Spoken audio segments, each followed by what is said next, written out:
का कटा हुआ सर कहां चला गया, किसने काटा, क्यों काटा।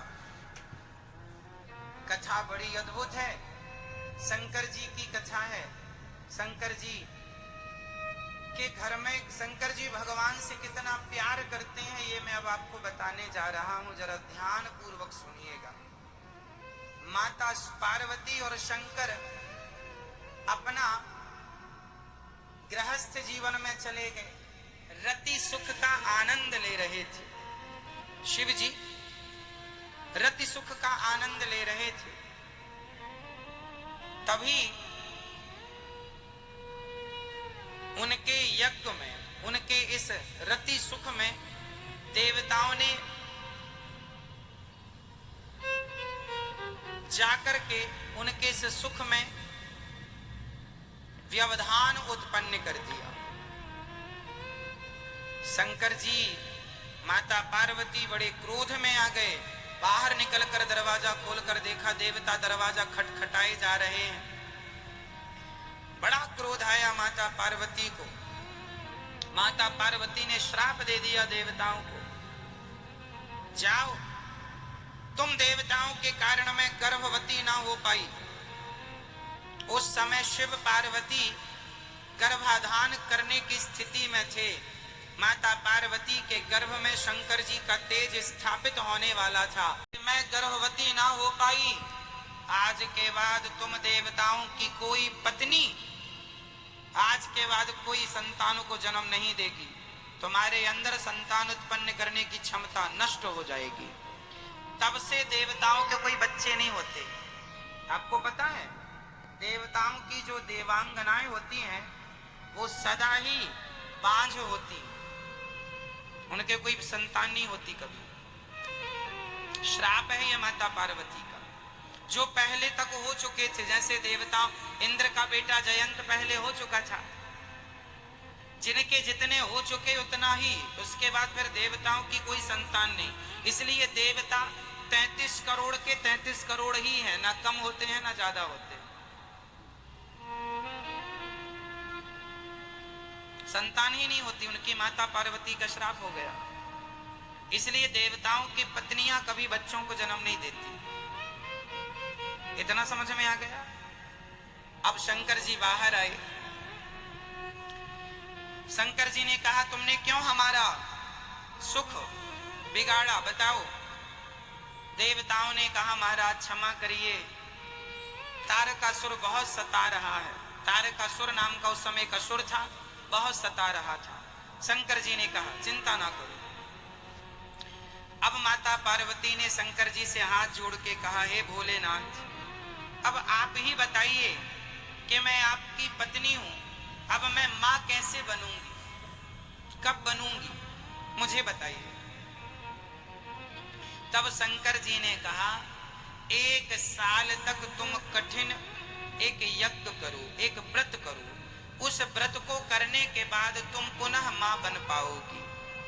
वो नियम शंकर जी ने बताया। माता पार्वती ने खूब धूमधाम से यज्ञ किया, उस व्रत को किया। उस व्रत में खूब दान पुण्य किया। माता जो जो मांगता वो देते। तो एक उसी यज्ञ में सनकादिका आ गए, सनक, सनंदन, सनातन, सनत कुमार। इन चारों ने माता पार्वती ने भोजन कराया। ब्राह्मणों को, संतों को, साधुओं, सबको खिलाता पिलाती थी माता जी। तो सनकादियों को भोजन कराया। तो सनकादियों से माता पार्वती ने कहा कि आप हमसे कोई वरदान, सनकादियों से माता पार्वती ने कहा कि हमने भोजन कराया है, आप हमसे दक्षिणा मांगिए। क्या मांगते हैं? तो सनकादियों ने कहा जो मांगेंगे दोगी माता, जरूर देंगे। तो सनकादियों ने कहा हमें दक्षिणा में शंकर जी चाहिए। अब कोई पत्नी से कोई उसके पति को मांग ले तो माता जी का तो गला ही सूख गया, माता जी का तो गला सूख गया। अब शंकर जी अब नहीं देंगे तो श्राप मिल जाएगा। माता पार्वती तो रोने लगी, हे महाराज, इसके बदले आप जो मांगेंगे मैं अपने शंकर को, अपने पति को कैसे सौंप दूं? पति ही चले जाएंगे तो फिर मैं मां कैसे बनूंगी? मैं पुत्र के लिए ही तो ये सारा यज्ञ अनुष्ठान कर रही हूं। माता जी रोने लगी। तो माता जी को रोता देख वहां भगवान श्रीमन नारायण प्रकट हो गए और भगवान श्रीमन नारायण ने कहा, देवी आप अपने पति का दान कर दीजिए, आपका भला होगा। भगवान ने कह दिया तो माता जी ने अपने पति भगवान शिव का दान सनकादियों को कर दिया। और जब दान दे दिया तो सनकादिक बड़े प्रसन्न हुए कि आपने अपना सबसे कीमती जो पति होता है वही दान किया, हम आप पर बड़े प्रसन्न हैं। जो वरदान आप चाहती हैं, जिसकी कामना के लिए आपने ये यज्ञ अनुष्ठान किया है, निश्चित पूरा होगा। ये कह करके सभी देवी देवता माता पार्वती को वरदान देकर के आशीर्वाद देकर चले गए। सब लोग, यज्ञ पूरा हुआ, अनुष्ठान व्रत पूरा हुआ। एक सुंदर से बगीचे में एक सुंदर सा वहां पर वन था। उस वन में भगवान शंकर माता पार्वती के संग आज फिर विहार करने निकले। वहां शंकर जी अपनी पार्वती अर्थात माता पार्वती के संग विहार कर ही रहे थे। आज माता पार्वती के गर्भ में भगवान शिव अपने तेज को स्थापित करने वाले थे कि अभी तेज स्थापित होने वाला ही था। माता पार्वती गर्भवती होने वाली ही थी कि उनके द्वार पर स्वयं भगवान श्रीमन नारायण एक गरीब आदमी बनकर, ब्राह्मण बनकर आवाज लगाने लगे, भिक्षाम देही, मैं बहुत भूखा हूं, बहुत प्यासा हूं, क्या मुझे कुछ खाने को मिलेगा? उस समय माता पार्वती गर्भवती ही होने वाली थी कि ब्राह्मण द्वार पर आवाज लगाए जा रहा है। तुरंत शंकर जी उस ब्राह्मण की आवाज सुन के माता पार्वती से बोले, हम गृहस्थ हैं, द्वार पर कोई अतिथि खड़ा है। माता पार्वती जितनी देर में उस अतिथि के पास गई, उतनी देर में शंकर जी का तेज जाकर के धरती पर गिर पड़ा। जो तेज मां पार्वती के गर्भ में स्थापित होना था, वो तेज जाकर के पृथ्वी पर गिर पड़ा। माता पार्वती ब्राह्मण देवता के पास आई, जी विप्र देवता, क्या सेवा करूं, क्या खाएंगे आप? उन्होंने कहा, हमें ये खाना है, ये खाना है, बड़ी भूख लगी है। माता पार्वती बहुत दुखी हुई कि मैं गर्भवती ना हो पाई। शिव जी का तेज जमीन पर गिर पड़ा, अब कैसे गर्भवती होंगी मैं? रोने लगी। तब वो ब्राह्मण जो सामने खड़े थे, उन्होंने माता कहकर बुलाया, हे माता, आप चिंता ना करिए, आपको पुत्र जरूर प्राप्त होगा। ये कहकर के वो ब्राह्मण अंतर्धान हो गए, पता नहीं कहां चले गए। और वो ब्राह्मण कोई और नहीं, भगवान स्वयं श्रीमन नारायण थे, भगवान श्री कृष्ण थे।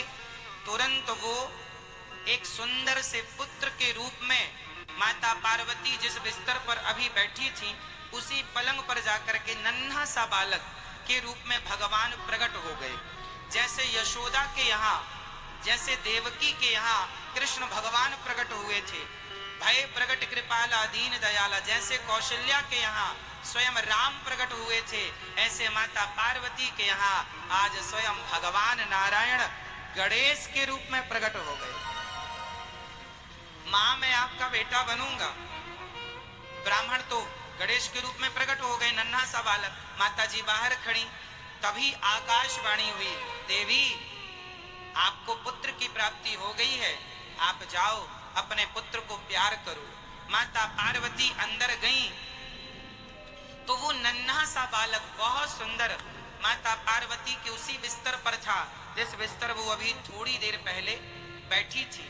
अब तो माता पार्वती उस पुत्र को देखकर उनके अंदर ममता जाग गई, करुणा जाग गई, और माता पार्वती ने उस पुत्र को, वो बच्चा धीरे धीरे बोल रहा था, रो रहा था,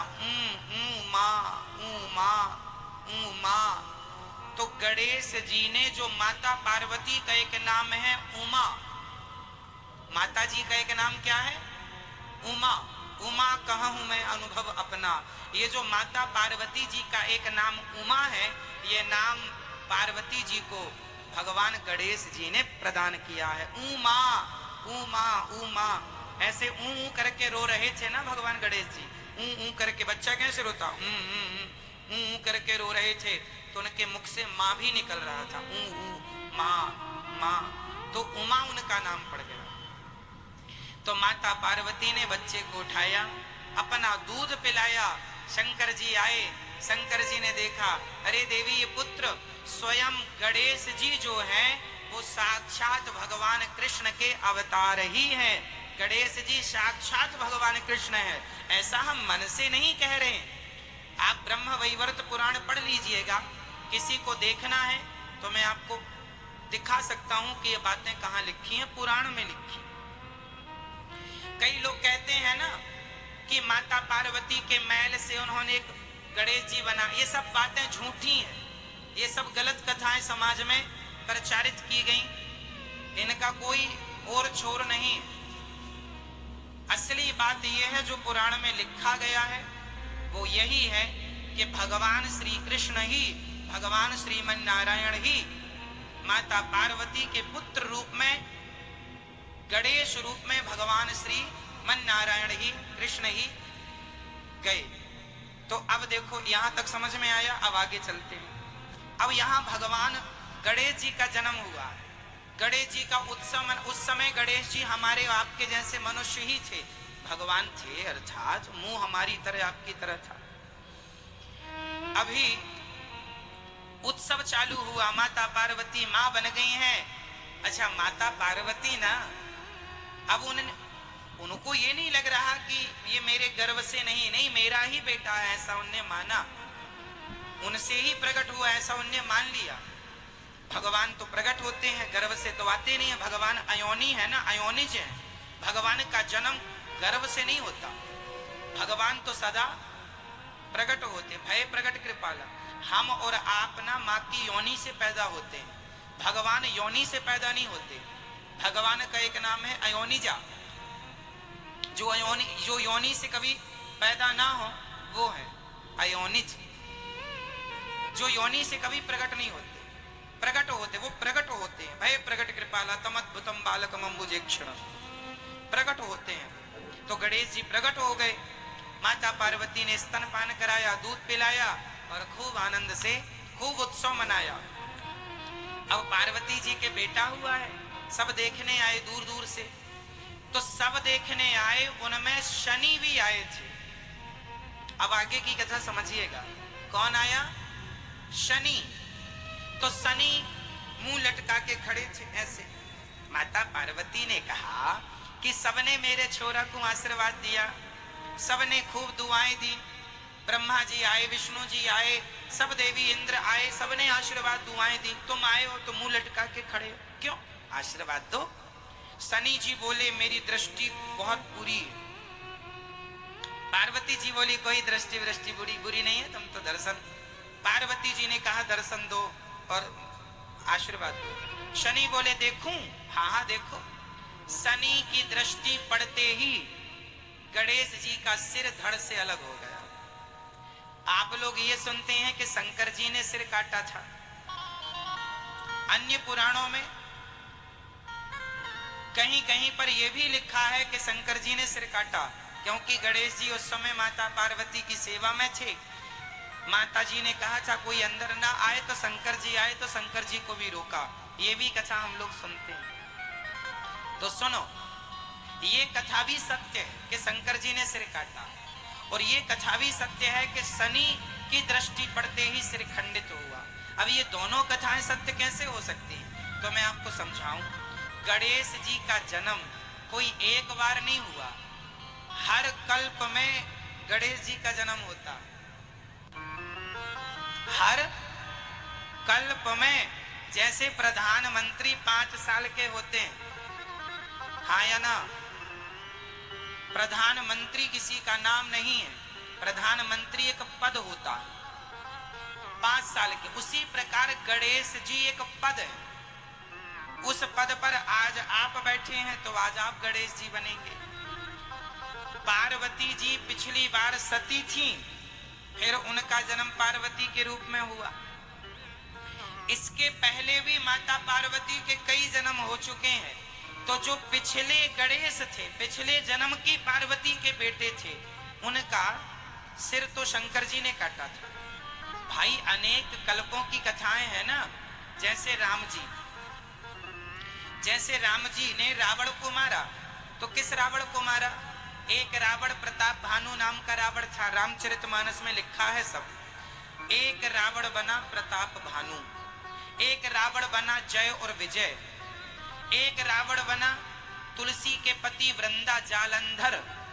तो जालंधर रावण हुआ, प्रताप भानु रावण हुआ, जय विजय रावण हुए। कितने रावण हो गए? 3। तो इन 3 रावणों को मारने के लिए राम जी आए। तो एक बार त्रेता युग आया तो एक रावण को मारा, दूसरी बार त्रेता। जैसे पिछली संडे आई तो आपने ये काम किया था, इस संडे को ये काम किया। तो जो चारों युग हैं, सतयुग, त्रेता, द्वापर, कलयुग, ये चारों युग हमेशा चलते हैं। कलयुग पूरा होने के बाद फिर सतयुग आएगा, तो सतयुग आएगा तो फिर नरसिंह भगवान का जन्म। सिंह भगवान तो एक बार हो चुके हैं, अब अगला सतयुग आएगा, फिर नरसिंह भगवान आएंगे प्रहलाद के लिए। उस समय प्रहलाद कोई और होगा, बस प्रहलाद जैसा पात्र बदल जाएगा, हिरण्यकश्यपु कोई और बनेगा। पात्र बदलते जाते हैं पर लीलाएं वही रहती हैं। समझ रहे हैं आप लोग? तो राम जी ने एक रावण को, ये रामचरितमानस में लिखी है 3 रावणों की कथा, आप पढ़ सकते हैं, बालकांड में लिखा है सब। तो त्रेता जब जब आएगा तब तब राम आएंगे। तो एक बार राम जी आए इस रावण को मारने, एक बार के राम जी ने, तो एक बार के राम जी में ये वाली लीला हो गई, एक बार में वो वाली लीला हो गई। ऐसी लीलाओं में तो एक बार गणेश जी का सिर शंकर जी ने काटा, एक बार शनि की दृष्टि पड़ते ही गणेश जी का सिर खंडित हो गया। ऐसा ब्रह्म वैवर्त पुराण में जो लिखा है वो मैं आपको कहता हूँ। शिव महापुराण की कथा ये है कि शंकर जी ने सिर काटा। ब्रह्म वैवर्त पुराण की कथा ये है कि यहाँ शनि की दृष्टि पड़ते ही कटा। अब कहेंगे पुराण में अलग अलग क्यों लिखा है? भाई एक कल्प की कथा उसमें लिखी, एक कल्प की कथा इसमें लिखी। कल्प कितने होते हैं? 30 कल्प होते हैं, जिनमें 3 कल्पों का विस्तार तो शास्त्रों में मिलता है, ब्रह्म कल्प, वाराह कल्प और पद्म कल्प। अभी कौन सा कल्प चल रहा है? वाराह कल्प चल रहा है। तो ये कल्पों की कल्प कल्प का भेद है शास्त्रों में, अनेक कल्प में कथाएं हुई। तो अब सुनो आगे। शंकर जी, माता पार्वती जी अपने पुत्र को लिए बैठी थी कि शनि की दृष्टि पड़ते ही उनके पुत्र का सिर जो है धड़ से अलग हो गया, कट गया, भंग हो गया। माता पार्वती रोने लगी। शनि ने तुरंत दृष्टि नीचे कर ली कि माता पार्वती ने शनि को श्राप दे दिया, जा तू अंगहीन हो जा, तूने मेरे बच्चे के प्राण ले लिए, अंगहीन हो जा। तब वहां बैठे सूर्य भगवान दुखी हो गए, क्योंकि शनि सूर्य भगवान के ही पुत्र हैं। तो शनि बड़े गुस्से में आ गए। सूर्य भगवान माता पार्वती के क्रोध को शांत किया। भगवान श्रीमन नारायण प्रकट हो गए, भगवान विष्णु प्रकट हो गए। आप विष्णु कहो, नारायण कहो या कृष्ण कहो, तो भगवान विष्णु प्रकट हो गए। उन्होंने कहा माता पार्वती से आप क्रोध ना कीजिए देवी, और शनि को क्षमा कीजिए, इसमें शनि का दोष नहीं है। आपने कहा था कि देखो आशीर्वाद दो, वो तो नहीं देख रहा था। माता पार्वती को अपनी गलती का एहसास हुआ। माता जी ने कहा चलो तुम्हारा शरीर तो भंग नहीं होगा, पर अब से तुम लंगड़ाते हुए चलोगे। इसलिए शनि जी लंगड़ा हो गए। शनि चलते हैं ना तो लंगड़ाते हुए चलते हैं। माता पार्वती का श्राप। अब गणेश जी को जीवित कैसे करें? तुरंत भगवान विष्णु तुरंत गए, एक हाथी का सिर काट कर जब लाने लगे तो हाथी की हथनियों ने रोने रोते हुए कहा, हे प्रभु, हमारे पति का आप हत्या कर रहे हैं, उसका सिर ले जा रहे हैं। कई लोग कहते हैं कि हाथी का सिर काट दिया तो हाथी तो मर ही गया। नाजी, ब्रह्म वैवर्त पुराण में लिखा है कि भगवान विष्णु ने जिस हाथी का सिर काटा, उस हाथी को भगवान ने अपने बल से दूसरा सिर लगाकर जीवित कर दिया था। उसे जीवित किया और फिर वो हाथी का सिर लाकर गणेश जी के सिर में लगाया और गणेश जी जीवित हो गए। बोलिए गणेश भगवान की। तो गणेश जी जीवित हो गए। गणेश पुराण की कथाएं कुछ इसी प्रकार है। तो गणेश जी जीवित हो गए। तो ये गणेश जी के जन्म की कथा है। तो गणेश जी को माता पार्वती